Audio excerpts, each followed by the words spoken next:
అవేంటో ఇప్పుడు ఈ వీడియోలో తెలుసుకుందాం. అయితే మీ ఊరి గ్రామదేవత పేరేంటో కామెంట్ చేయండి. పోలేరమ్మ.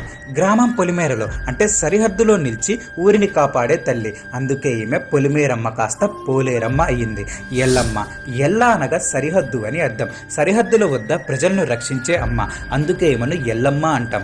పోచమ్మ. ప్రజలను పోషించే తల్లి. మన జీవనాధారాన్ని శ్రేయస్సును చూసే అమ్మ. అందుకే ఈమెను పోచమ్మ అంటాం. కట్టమైసమ్మ. మన జీవన కాలాన్ని అనగా కట్టని కాపాడి ఆయురారోగ్యాలను ప్రసాదించే శక్తి స్వరూపుని. అందుకే ఈమె కట్టమైసమ్మ అయ్యింది. తలుపులమ్మ. భక్తుల తలుపులు అనగా కోరికలు తెలుసుకొని వాటిని నెరవేర్చే దైవం. అందుకే ఈమెను తలుపులమ్మ అని పిలుస్తాం.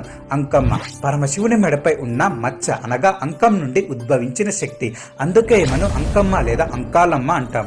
బతుకమ్మ. మన బతుకుకు ఆధారమైన వర్షాన్ని పంటను ప్రసాదించే తల్లి. అందుకే ఈమెను బతుకమ్మ అంటాం. ముత్యాలమ్మ. ముత్యాల పోగులు వంటి అంటువ్యాధుల నుండి ప్రజలను రక్షించే దేవత.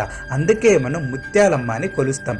పెద్దమ్మ. గ్రామ దేవతలందరిలోకెల్లా ముఖ్యమైన పెద్దదైన దేవత. అందుకే మనం పెద్దమ్మ అని పిలుస్తాం. మన గ్రామ దేవతలు కేవలం విగ్రహాలు మాత్రమే కారు, మన సంస్కృతి నమ్మకాలకు ప్రతీకలు. గ్రామాన్ని ప్రజలను కంటికి రెప్పలా కాపాడే శక్తి స్వరూపాలు. ఈ అమ్మవార్లందరూ ఎల్లప్పుడూ మనకు తోడుగా నిలుస్తారు.